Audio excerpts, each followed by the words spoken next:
Audio Jungle.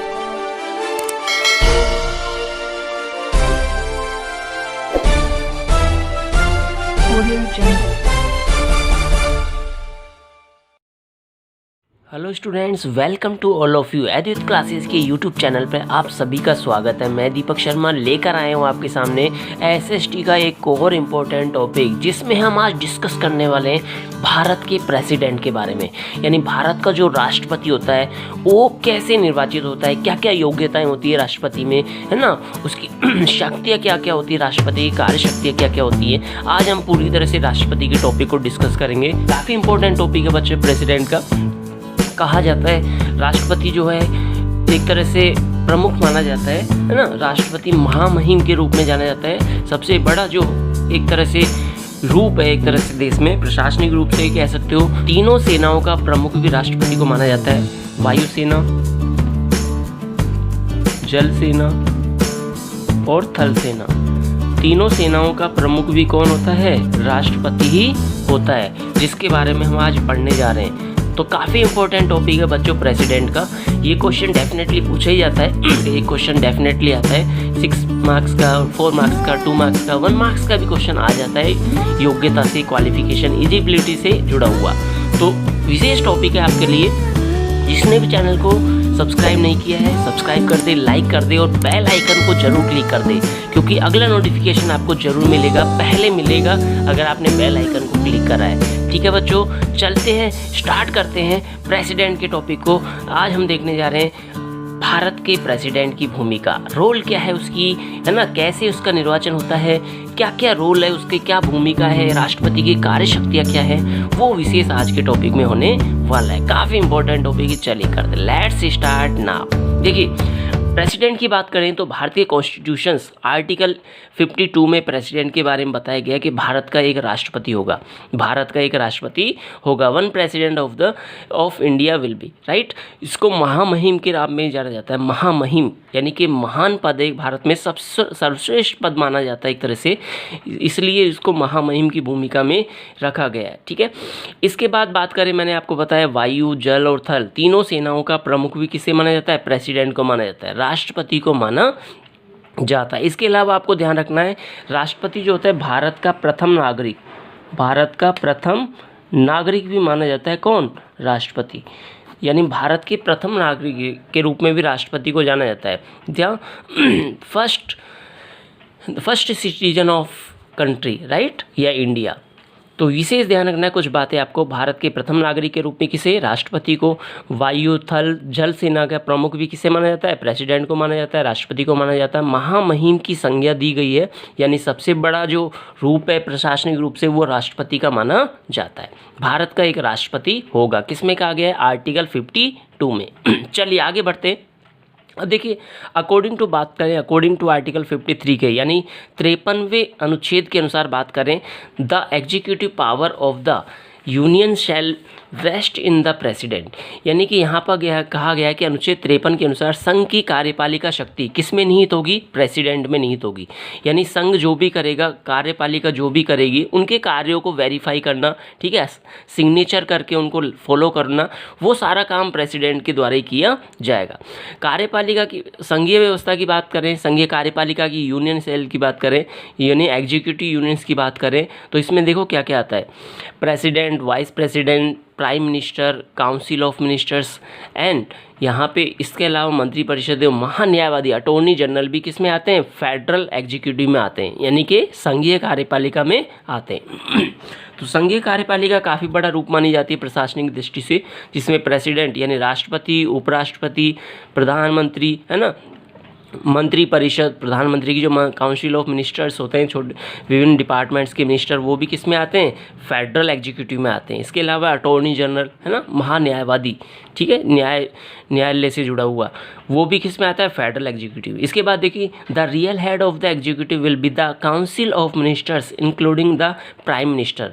यहाँ पे कहा गया है कि कार्यपालिका का औपचारिक एवं वैधानिक प्रधान कौन होता है? राष्ट्रपति होता है। कौन होता है? राष्ट्रपति। किसका?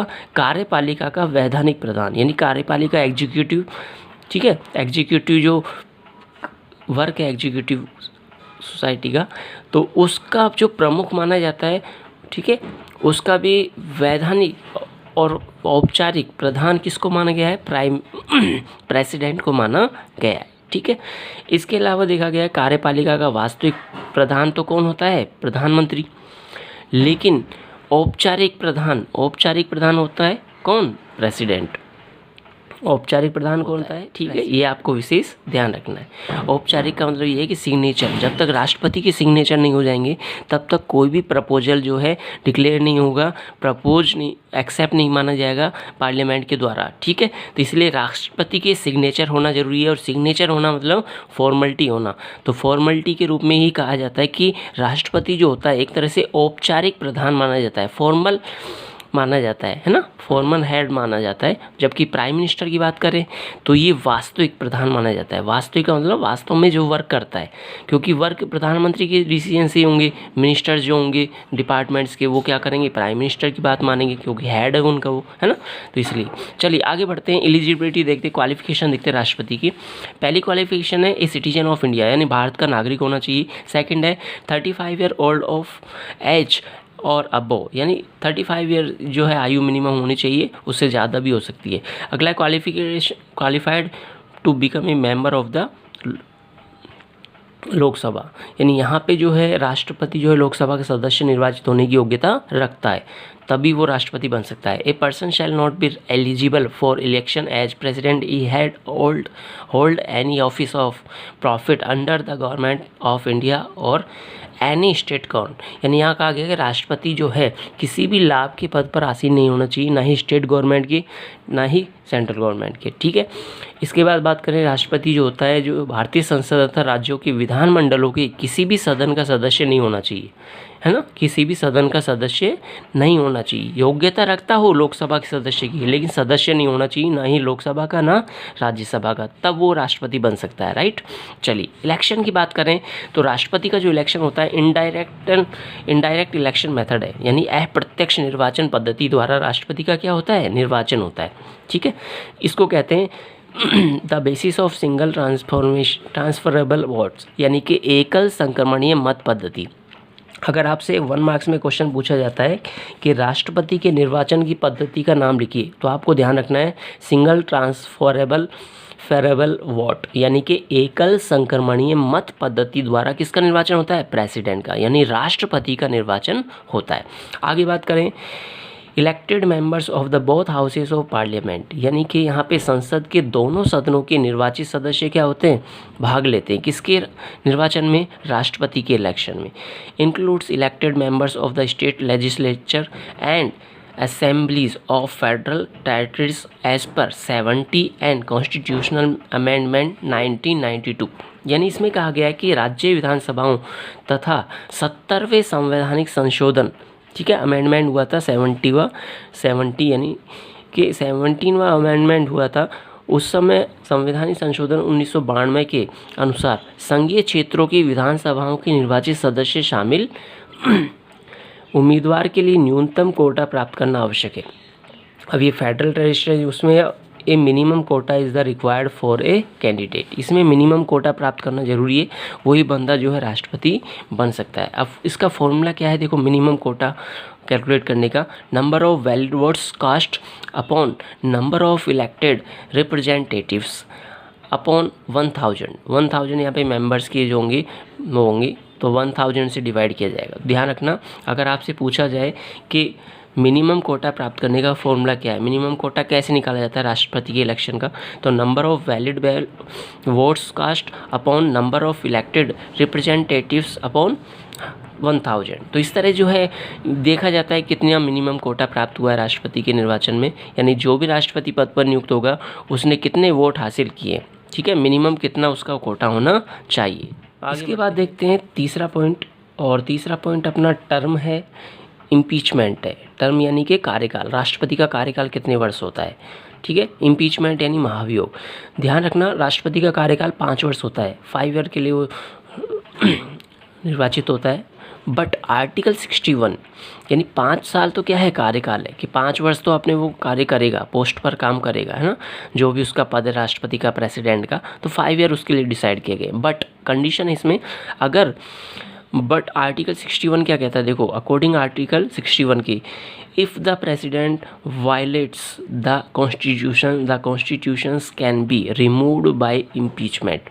यानी यहाँ पे कहा गया है कि कार्यकाल तो 5 वर्ष होगा, लेकिन 61वां अनुच्छेद ये कहता है कि राष्ट्रपति द्वारा संविधान का उल्लंघन किया जाए, है ना, या फिर अपने अधिकारों का गलत प्रयोग किया जाए, तो ऐसी कंडीशन में संविधान द्वारा महाभियोग लगाया जा सकता है। इम्पीचमेंट यानी महाभियोग लगाया जा सकता है। महाभियोग का मतलब ये मान लेना कि 5 वर्ष से पहले भी उसको हटाया जा सकता है। अपने पोस्ट से क्या करा जा सकता है, राष्ट्रपति को हटाया जा सकता है। किसके द्वारा, इम्पीचमेंट प्रोसेस के द्वारा, यानी महाभियोग प्रक्रिया के द्वारा। महाभियोग प्रक्रिया कब लगेगी, जब राष्ट्रपति अपने राइट्स का गलत यूज करता है, ठीक है, या फिर उल्लंघन करता है किसी संवैधानिक संशोधन का, नियम कानूनों का, तो उसके विरुद्ध जो है लोकसभा या राज्यसभा में इम्पीचमेंट लाया जा सकता है, यानी महाभियोग लगाया जा सकता है कि राष्ट्रपति दुराचार कर रहा है या गलत अपने अधिकारों का प्रयोग कर रहा है। तो उस अगर दोनों ही सदन के 2/3 मेंबर्स उसको पास कर देते हैं, है ना, या फिर 1/4 जो है सिग्नेचर कर देते, तो वहाँ पे उसके प्रति महाभियोग लगाया जाता है। Impeachment can be imposed in any houses of parliament and must be signed by 1/4 of the member of the houses। यानी यहाँ पे कहा गया है कि किसी भी संसद के किसी भी सदन में ये महाभियोग जो है इम्पीचमेंट वो लाया जा सकता है या लगाया जा सकता है, किसके विरुद्ध, राष्ट्रपति के विरुद्ध, लेकिन सदन के 1/4 सदस्यों के हस्ताक्षर आवश्यक है। यानी जो भी मेंबर हैं लोकसभा के हों चाहे राज्यसभा के, उनके 1/4 मेंबर्स के सिग्नेचर होना आवश्यक है। किसके लिए, इम्पीचमेंट के लिए, कि आप जो है राष्ट्रपति के विरुद्ध महाभियोग लगाना चाहते हो, आपको लगता है कि राष्ट्रपति जो है अपने अधिकारों का गलत प्रयोग कर रहा है, तो उसके लिए पार्लियामेंट के 1/4 मेंबर्स के सिग्नेचर होने आवश्यक है। तब जाके जो है महाभियोग यानी इम्पीचमेंट लाया जाता है, किसके विरुद्ध, राष्ट्रपति के विरुद्ध। अनुच्छेद ध्यान रखना, आर्टिकल 61 किसके लिए है, इम्पीचमेंट के लिए, महाभियोग के लिए, ठीक है। टर्म क्या होती है राष्ट्रपति की, 5 ईयर। 5 ईयर से बिफोर 5 ईयर अगर राष्ट्रपति को पोस्ट से डिसमिस करना है ना, तो उसके लिए आर्टिकल 61 बना है कि किस तरह आप राष्ट्रपति को कार्यकाल से पूर्व हटा सकते हो, ठीक है। तो अपन ने देखा है कोई भी दुराचार करे, कोई अधिकारों का गलत प्रयोग करे या संविधान का उल्लंघन करे, है ना, तो उस कंडीशन में जो है पार्लियामेंट के द्वारा 1/4 सदस्य के द्वारा इम्पीचमेंट ला करके राष्ट्रपति को कार्यकाल से पूर्व भी हटाया जा सकता है। ये थर्ड आपको कंडीशन ध्यान रखनी है राष्ट्रपति के लिए। अगला देखते हैं अपन, अब अपन देखते हैं powers and duties of the president, यानी कि राष्ट्रपति की कार्यशक्तियाँ क्या हैं, ठीक है, कर्तव्य क्या है राष्ट्रपति के। तो देखिए यहाँ पे राष्ट्रपति की शक्तियों को, कर्तव्यों को यहाँ पे 2 भागों में बांटा गया है, 2 पार्ट्स में डिवाइड किया है। 1 इज कॉमन हेड पावर्स यानी सामान्यकालीन शक्तियाँ, दूसरी है इमरजेंसी पावर यानी संकटकालीन शक्तियाँ। विशेष ध्यान रखना है आपको, राष्ट्रपति की कोई सी भी शक्तियाँ पूछी जा सकती है, दोनों आ सकती हैं, विशेष रूप से ध्यान रखना है। तो प्रेसिडेंट की जो पावर्स हैं, शक्तियाँ हैं, है ना, कार्य शक्तियाँ हैं या कर्तव्य हैं, एक तो है कॉमन हेड पावर्स यानी कि सामान्यकालीन शक्ति, दूसरी है इमरजेंसी यानी कि संकटकालीन शक्तियाँ, आपातकालीन शक्ति भी इनको बोला जाता है।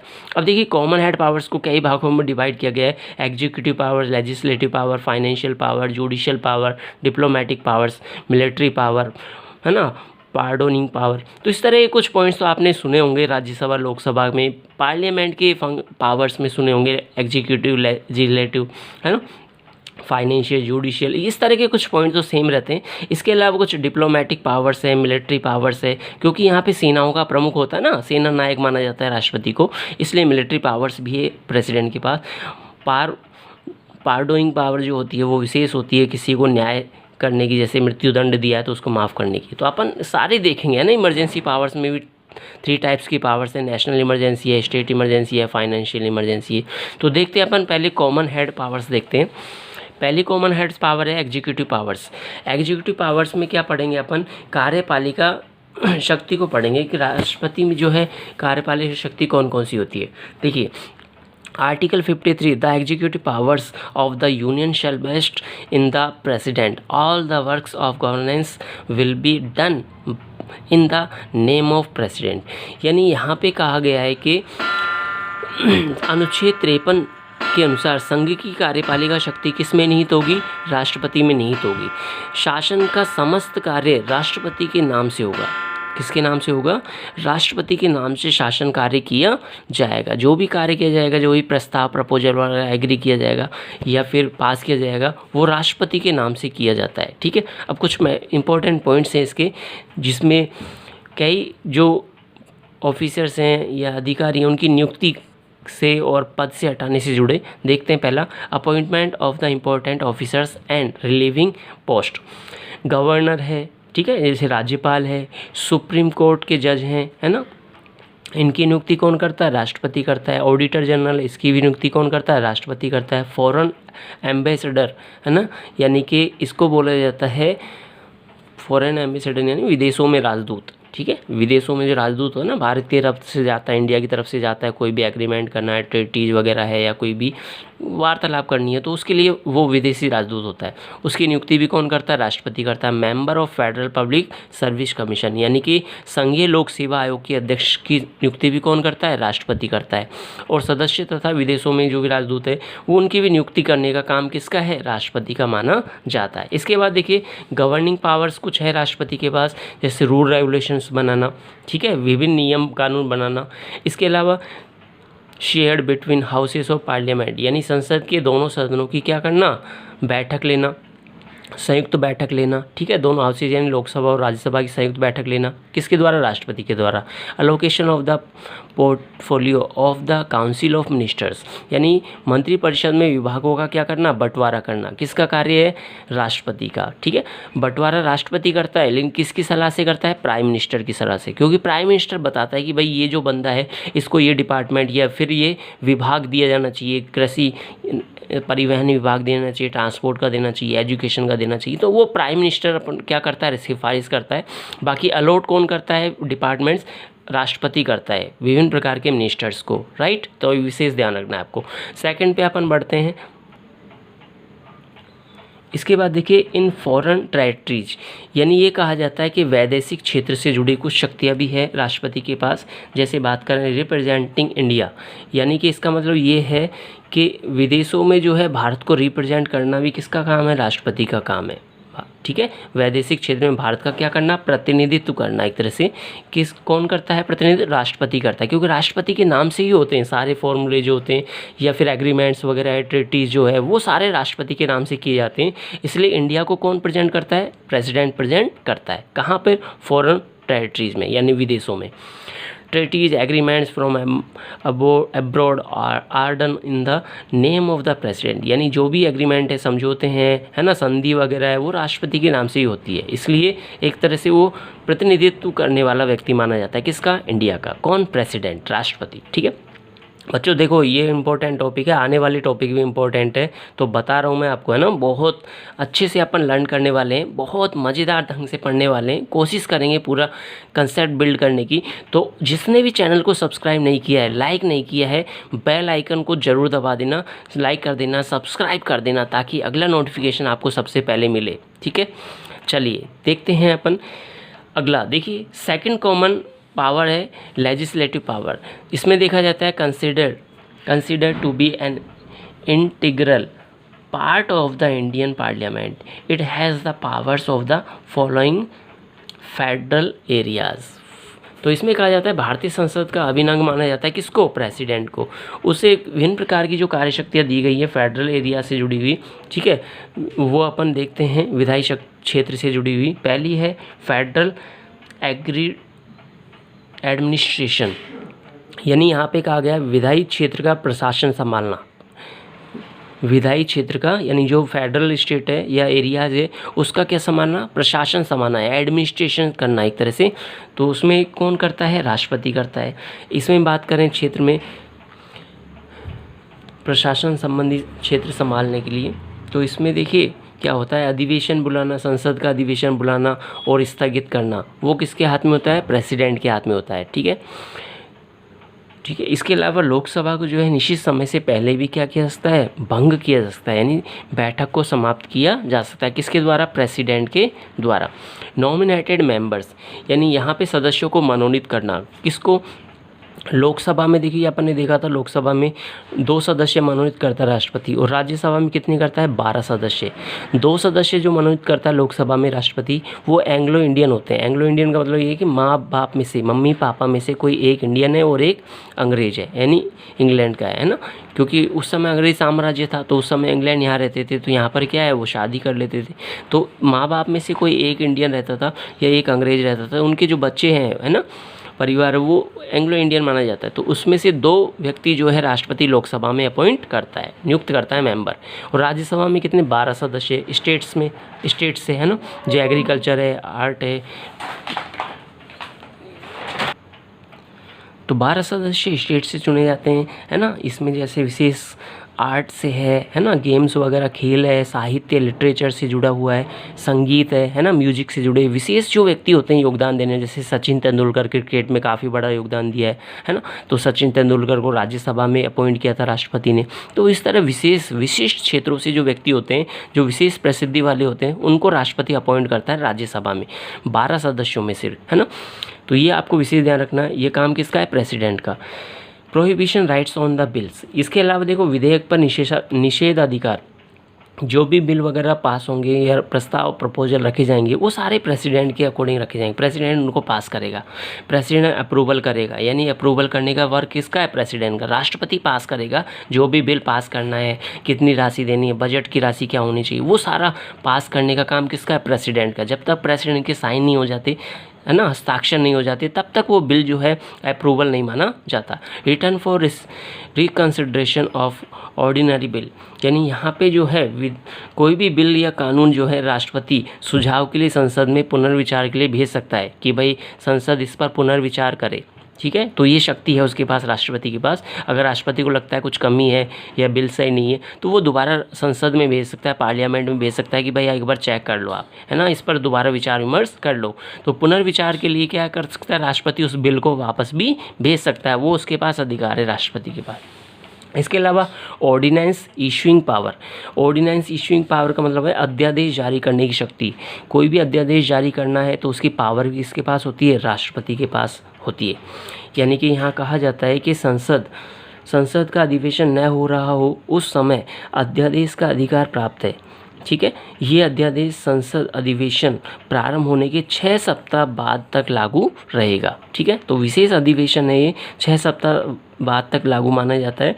तो ये कब होता है, जब संसद का अधिवेशन न हो रहा हो, यानी कोई भी बैठक नहीं हो रही हो, तो ऑर्डिनेंस इशू पावर जो होती है, ऑर्डिनेंस पास किया जा सकता है, ठीक है। ये विशेष आपको ध्यान रखना। इसके बाद देखते हैं अपन अगला, थर्ड पावर्स, फाइनेंशियल पावर्स, यानी कि वित्तीय शक्ति क्या है राष्ट्रपति के पास। वित्तीय शक्ति में देखिए, statement of income expenditure by the government in both houses of parliament at the beginning of every financial year, right. Money bills and grant can not be proposed in Lok Sabha without the permission of the president. कहा जाता है कि प्रत्येक वित्तीय वर्ष के प्रारंभ में, यानी फाइनेंशियल ईयर जब स्टार्ट होता है 1 अप्रैल से, राइट, वर्ष के प्रारंभ में संसद के दोनों सदनों, यानी दोनों सदनों से लोकसभा और राज्यसभा, ठीक है, बोथ हाउसेज यानी लोकसभा और राज्यसभा, दोनों सदनों के सम्मुख भारत सरकार उस वर्ष का आय व्यय का विवरण रखवाएगा। राष्ट्रपति क्या मंगवाता है, आय व्यय का विवरण रखवाता है पार्लियामेंट में, किसके द्वारा, विभिन्न प्रकार के हाउसेस के द्वारा, लोकसभा और राज्यसभा के सदस्यों के द्वारा, जो भी मेंबर है, मिनिस्टर है, ठीक है। राष्ट्रपति की आज्ञा के बिना धन विधेयक और अनुदान मांगे लोकसभा में प्रस्तावित नहीं की जा सकती, यानी राष्ट्रपति कहेगा तभी वो जो है धन विधेयक प्रस्ताव माना रखा जाएगा, मनी बिल रखा जाएगा पार्लियामेंट में, और उसको जो है परमिशन किसके द्वारा दी जाएगी, प्रेसिडेंट के द्वारा ही दी जाएगी। यानी इनकम एक्सपेंडिचर से जुड़े जितने भी मामले हैं उनके बिल वगैरह पास करना, बिल रखना, ऑर्डिनेंस पास करना, है ना, बजट तैयार करने, बजट को अप्रूवल करना, वो सारी पावर किसके पास होती है, राष्ट्रपति के पास होती है। इसके बाद आपको ध्यान रखना है जुडिशियल पावर्स।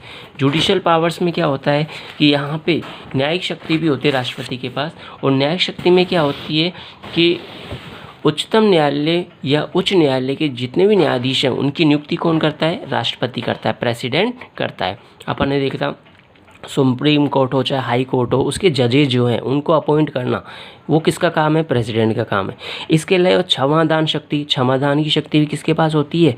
राष्ट्रपति के पास। यानी किसी को दंड दिया गया, मान लो किसी को सज़ा दी गई है ना, अपराध के लिए 5 साल की 6 महीने की सज़ा दी न्यायालय ने, कोर्ट ने, तो उसको भी जो है क्षमा करने की शक्ति किसके पास होती है? प्रेसिडेंट के पास होती है। ठीक है। इसके अलावा दंड प्राप्त व्यक्ति को क्षमा प्रदान करने का अधिकार विशेष रूप से ही राष्ट्रपति को दिया गया है कि कोई भी क्षमा कर सकता है राष्ट्रपति। अगर किसी को मृत्यु दंड भी दिया है मान लीजिए किसी बंदे को न्यायालय द्वारा, तो उसको भी माफ़ करने का, कम करने का अधिकार किसके पास है? केवल राष्ट्रपति के पास है। अगर राष्ट्रपति उसको कम करता है तो वो कम कर दिया जाएगा। ठीक है। तो ये विशेष जो होती है जुडिशियल पावर होती है किसके पास?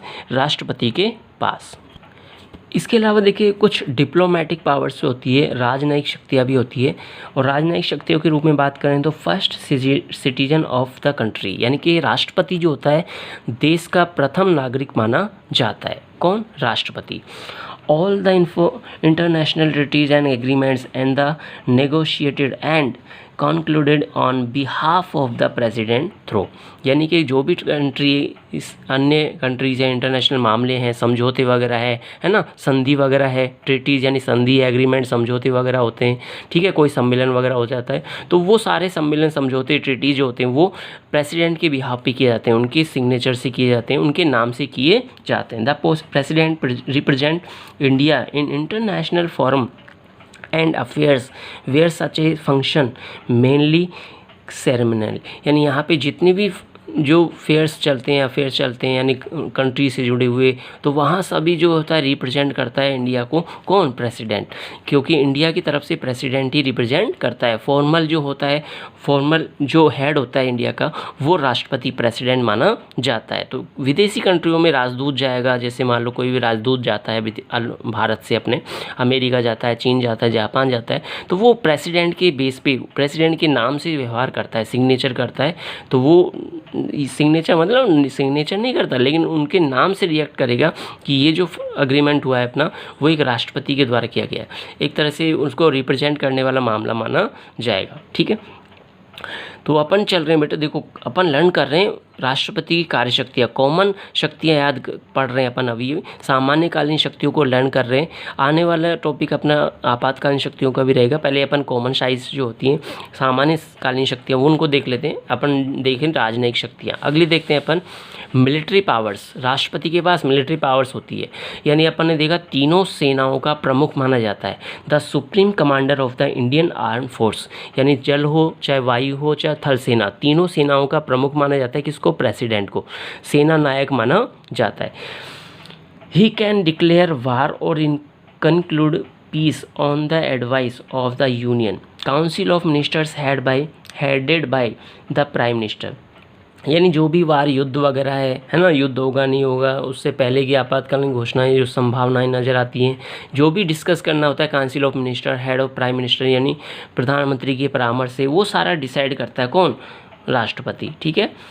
All treaties and contracts and made in the president's name, यानी जितने भी संधियां हैं, समझौते हैं, है ना, वो सारे राष्ट्रपति के नाम से किए जाते हैं। एक और देखते हैं पार्डोनिंग पावर्स। 7th देखिए सामान्यकालीन शक्तियों में पार्डोनिंग पावर्स, यानी इसको कहते हैं क्षमादान शक्ति, क्षमा करने की शक्ति। अपन ने देखा था ना, राष्ट्रपति किसी को सज़ा मिल जाए 6 महीने की, साल भर की, या मृत्यु दंड भी मिल जाए, तो वो पावर है राष्ट्रपति के पास, प्रेसिडेंट के पास, कि उसको माफ़ करवा सकता है ना। तो वो देखा जाता है एज पर आर्टिकल 72 में, यानी कि आर्टिकल 72 में जो है राष्ट्रपति को क्या दी गई है? क्षमादान शक्ति दी गई है कि किसी भी व्यक्ति को, नागरिक को, सिटीजन को अगर कोई सज़ा हो जाती है न्यायालय के द्वारा, तो उसको राष्ट्रपति ही माफ़ कर सकता है या कम कर सकता है सज़ा को। It the punishment is the for an officers against union law, यानी कोई भी जो है यूनियन लॉ के विरुद्ध जो है सज़ा मिली है। If the punishment by the military court, यदि सज़ा सैन्य अदालत द्वारा दी गई है, it is a death sentence is the death of death, यानी कि यह मौत की सज़ा दी गई है। तो यदि किसी को मौत की सज़ा भी दी है, डेथ की, है ना, डेथ की जो है सज़ा दी गई है न्यायालय द्वारा, कोर्ट द्वारा, सुप्रीम कोर्ट द्वारा या हाई कोर्ट द्वारा, तो उसको भी माफ़ करने की जो पावर है वो प्रेसिडेंट में देखी जाती है। प्रेसिडेंट उस सज़ा को जो है ना, मृत्यु दंड को माफ़ कर सकता है। अब अपन देखते हैं राष्ट्रपति की सेकंड पावर्स, जिसको कहा जाता है इमरजेंसी पावर, यानी कि आपातकालीन शक्तियाँ। राष्ट्रपति की आपातकालीन शक्तियाँ, विशेष रेड जोन लगा दिया मैंने, है ना, रेड जोन यानी विशेष आपातकाल के दौरान राष्ट्रपति के पास कौन कौन सी शक्तियाँ होती हैं, है ना, कौन कौन सी पावर्स होती हैं। देखिए इमरजेंसी पावर्स को यहाँ पर 3 पार्ट्स में डिवाइड किया गया है, 3 पार्ट्स में डिवाइड किया गया है। पहली है नेशनल इमरजेंसी, सेकंड है स्टेट इमरजेंसी और थर्ड है फाइनेंशियल इमरजेंसी, यानी कि राष्ट्रीय आपातकाल, राज्य आपातकाल, राज्यों की स्थिति में आपातकाल की घोषणा और वित्तीय स्थिति में आपातकाल की घोषणा या आपात स्थिति। ठीक है, तो अपन देख रहे हैं राष्ट्रपति की संकटकालीन शक्तियाँ, इनको संकटकालीन शक्तियाँ भी कहते हैं, ध्यान रखना, इमरजेंसी पावर्स। राष्ट्रपति की संकटकालीन शक्तियाँ या राष्ट्रपति की आपातकालीन शक्तियाँ 3 भाग में डिवाइड है, national emergency, state emergency, then financial emergency, यानी राष्ट्रीय आपातकालीन शक्तियाँ, राज्य आपातकालीन शक्तियाँ और वित्तीय आपातकालीन शक्तियाँ। तो विशेष ध्यान से पढ़ना है, आपको सुनना है, विशेष बातें हैं इसमें। तो पहले अपन देखते हैं नेशनल इमरजेंसी, ठीक है, यानी कि राष्ट्रीय आपातकालीन शक्तियाँ क्या क्या है। और देखिए राष्ट्रीय आपातकालीन शक्तियों का उल्लेख जो है यहाँ पे अनुच्छेद आर्टिकल 352 में बताया गया है। 352 में क्या कहा गया है, in case the president realises the crisis he can keep the crisis declaration in force even for 2 months without parliament. इसमें कहा गया है 352 अनुच्छेद में कि राष्ट्रपति को संकट का आभास होने की स्थिति में, यानी अगर राष्ट्रपति को संकट का आभास हो जाता है, किसी भी संकट का, युद्ध से जुड़ा हुआ या भारी आक्रमण से जुड़ा हुआ या आंतरिक अशांति से जुड़ा हुआ, तो संसद के बिना भी 2 माह तक संकटकालीन घोषणा लागू कर सकता है। कौन? राष्ट्रपति। ठीक है, ये आभास होने पर कि राष्ट्रपति को लगता है कि यार युद्ध हो सकता है ना, चाइना से युद्ध हो सकता है या फिर किसी जर्मनी, फ्रांस या कोई छोटे मोटे राज्य हैं, स्टेट हैं, कंट्री हैं, उनसे युद्ध हो सकता है, या फिर लगता है कि कोई बाहरी आक्रमण हो सकता है, दूसरा देश या कोई राज्य, कंट्री जो है आसपास के, वो आक्रमण कर सकती है। तो ऐसी कंडीशन में वो बिना संसद की अनुमति के भी 2 माह तक संकटकालीन घोषणा लागू कर सकता है। कौन? प्रेसिडेंट। ठीक है, इसके बाद बात करें आफ्टर 44 कॉन्स्टिट्यूशनल अमेंडमेंट, यानी कि 44वें संविधान संशोधन के अनुसार बात करें तो संशोधन के बाद war also applied to the possibility of external attack not on internal disturbance. ठीक है, इसमें कहा गया है कि युद्ध, बाहरी आक्रमण की आशंका पर ही लागू हो गई। कौन सा?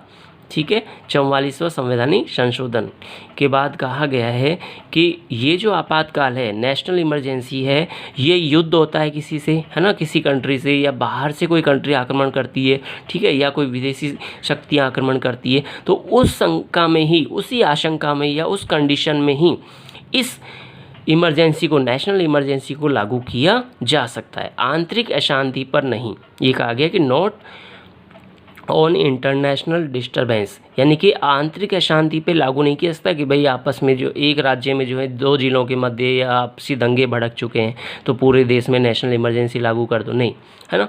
तो इस तरह से लागू नहीं होगा। ये युद्ध वगैरह होता है, कोई बाहरी आक्रमण होता है, विशेष रूप से लगता है राष्ट्रपति को, तो उस कंडीशन में राष्ट्रपति जो है नेशनल इमरजेंसी क्या कर सकता है? फॉलो कर सकता है, right. If the cabinet advise the president in the writings. इसके अलावा कहा जाता है कि यदि मंत्रिपरिषद या मंत्रिमंडल लिखित रूप में राष्ट्रपति को परामर्श दे, तब भी जो है नेशनल इमरजेंसी के बारे में राष्ट्रपति जो है, प्रेसिडेंट, वो सोच सकता है कि भाई राष्ट्रपति, प्रधानमंत्री कह रहे हैं या उनकी मंत्रिपरिषद को लग रहा है ऐसी कंडीशन हो सकती है, तो उनकी सलाह पर भी जो है राष्ट्रपति सोच सकता है या विचार कर सकता है नेशनल इमरजेंसी लगाने की। ठीक है, approval of the parliament required with in 1 month, यानी यहाँ पे कहा गया है 1 माह के अंदर संसद की स्वीकृति होना आवश्यक है। अगर ऐसा लगता है कि होनी चाहिए नेशनल इमरजेंसी, तो 1 माह के अंदर संसद की स्वीकृति उस पर होनी चाहिए, यानी पार्लियामेंट में उसकी स्वीकृति मिलनी चाहिए। Required with in 1 month, approval by majority required 2/3, यानी कि 2/3 बहुमत से स्वीकृति होना चाहिए, यानी 2/3 2/3 जो है मेंबर्स उस पर क्या होने चाहिए? एग्री होने चाहिए पार्लियामेंट के। ठीक है, तब जाके जो है नेशनल इमरजेंसी को लगाया जा सकता है। The declaration of emergency can be ended by a majority of the members present in the Lok Sabha. कहा जाता है कि लोकसभा में उपस्थित सदस्यों के बहुमत से ही आपातकाल की घोषणा समाप्त की जा सकती है। कि लोकसभा में उपस्थित जितने भी सदस्य हैं वो बहुमत से कह दें कि भाई आपातकाल घोषणा समाप्त की जाए, तभी जो है आपातकाल की घोषणा समाप्त की जा सकती है, नहीं तो प्रेसिडेंट अपने अकॉर्डिंग जो है आपातकाल लगाता है, ठीक है, और आपातकाल बना रहेगा। इसके बाद देखिए सेकंड, स्टेट इमरजेंसी, यानी कि राज्यों में संवैधानिक तंत्र के विफल होने से जो समस्याएं उत्पन्न होती हैं कंट्री में, इमरजेंसी लागू होती है राष्ट्रपति की, वो अपन देख रहे हैं किसके कारण, राज्यों में संवैधानिक तंत्र के विफल होने से, यानी संवैधानिक जो गतिविधियां हैं उनके विरुद्ध कोई कार्य हो रहा है ना, कोई आपस में विशेष कंडीशन हो रही है, तो उसमें इमरजेंसी लगा सकते हैं। इसका उल्लेख किया है आर्टिकल 356 में स्टेट इमरजेंसी का। A crisis period can be declared on the governor report on और इन एनी अदर वे, ठीक है। इसमें कहा गया अनुच्छेद 356 के अनुसार कहा गया है कि राज्यपाल के प्रतिवेदन पर, यानी राज्यपाल जो प्रतिवेदन देगा, यानी गवर्नर जो प्रतिवेदन देगा, डिक्लेरेशन देगा, राज्यपाल के प्रतिवेदन पर या अन्य प्रकार ज्ञात हो जाए तो संकटकालीन की घोषणा की जा सकती है। अगर राज्यपाल कहता है कि स्टेट का गवर्नर अगर कहता है, कोई कंडीशन शो करता है, डिक्लेरेशन करता है, कंडीशन स्टेट में ख़राब हो रही हैं, आंतरिक दंगे बहुत ज़्यादा भड़क चुके हैं, पूरा स्टेट प्रभावित हो चुका है, तो ऐसी कंडीशन में भी जो है प्रेसिडेंट वहाँ पे जो है इमरजेंसी लगा सकता है। This declaration will remain in force for 2 months without the approval of parliament, यानी यहाँ पे कहा गया है कि संसद की स्वीकृति के बिना यह घोषणा के 2 माह तक लागू रहेगा, 2 माह तक लागू रहेगा बिना संसद की, ठीक है, संसद की स्वीकृति होना आवश्यक नहीं है। तो यहाँ पे राष्ट्रपति क्या कर सकता है, 2 month के लिए स्टेट इमरजेंसी लगा सकता है। President can be implemented in the state for 6 months by passing A resolution in parliament. कहा जाता है कि संसद में प्रस्ताव पास कर राज्य में 6 माह के लिए राष्ट्रपति शासन लागू किया जा सकता है। ध्यान रखना, विशेष इंपॉर्टेंट पॉइंट है, कितने माह के लिए, 6 month के लिए जो है राष्ट्रपति यानी कि प्रेसिडेंट जो है एडमिनिस्ट्रेशन यानी राष्ट्रपति शासन लागू हो सकता है, कितने माह के लिए, 6 month के लिए, ठीक है। इसके बाद देखिए under no circumstances can president rule be imposed after 3 years, यानी किसी भी परिस्थिति में 3 वर्ष के बाद राष्ट्रपति शासन लागू नहीं किया जा सकता या राष्ट्रपति शासन को लागू नहीं रखा जा सकता 3 years के बाद, ठीक है। 3 वर्ष के बाद जो है राष्ट्रपति शासन, कंटिन्यू की बात कर रहे हैं यहाँ पे, है ना, नियमित रूप से 3 वर्ष के बाद जो है राष्ट्रपति शासन लागू नहीं किया जा सकता।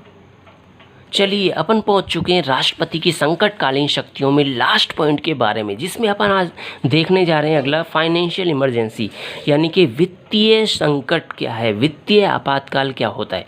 इसका उल्लेख किया गया है आर्टिकल 360 में, यानी 360 अनुच्छेद में फाइनेंशियल इमरजेंसी के बारे में बताया गया है, वित्तीय संकट के बारे में बताया गया है। तो विशेष ध्यान रखना है आपको, अनुच्छेद वगैरह याद हो सके तो आप याद कर लेना। तो अनुच्छेद 360 में क्या कहा गया है देखते हैं।